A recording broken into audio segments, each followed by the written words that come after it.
हम मीनू झा प्रणाम करै छी समस्त मिथिलावासी के। हमर माताजी एकटा बरहमासी चैतावर लऽ कऽ उपस्थित छथि, संग दऽ रहलियनि हैं। हम कोशिश करै छी सब गोटे के नीक लागे। धन्यवाद। जय मिथिला, जय मैथिली। निकोन लागे अंगनमा हो रामा, पिया परदेसिया। निकोन लागे अंगनमा हो रामा, पिया परदेसिया। पिया परदेसिया बड़ रंग रसिया। पिया परदेसिया बड़ रंग रसिया।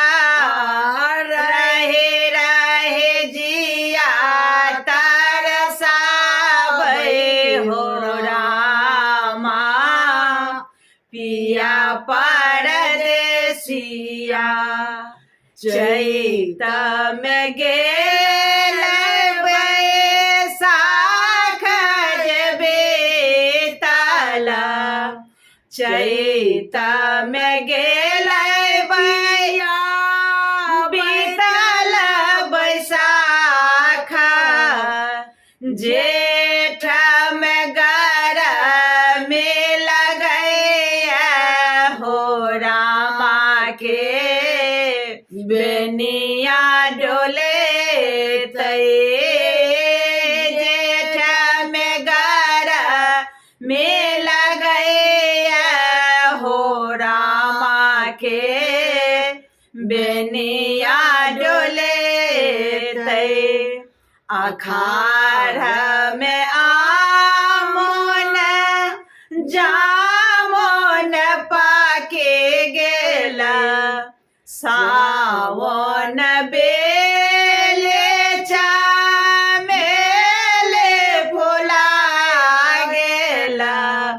भादा बराए न अन्हरिया हो रामा, दिया राके जरे भादा बराए न अन्हरिया हो रामा, दिया राके जरे। सासे न आस छल आवता बला मजे, आसे न आस छल आवता बला मजे। कार्तिक छठ पूजा करब दोनों मेले, अगहन सारे लालो गोधल हो रामा। धान माँ के कटे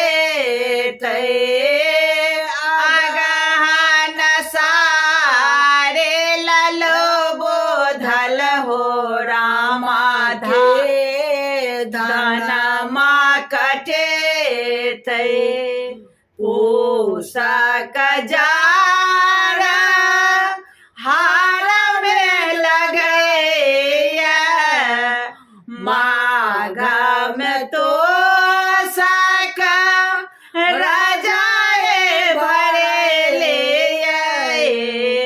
दोनों मिल खेला फगुन माँ हो रामा, अलै परदेसिया।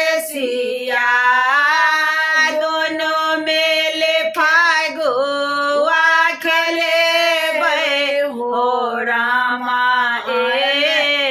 लय परदेसिया। निकोन लागे अंगनमा हो रामा, पिया परदेसिया।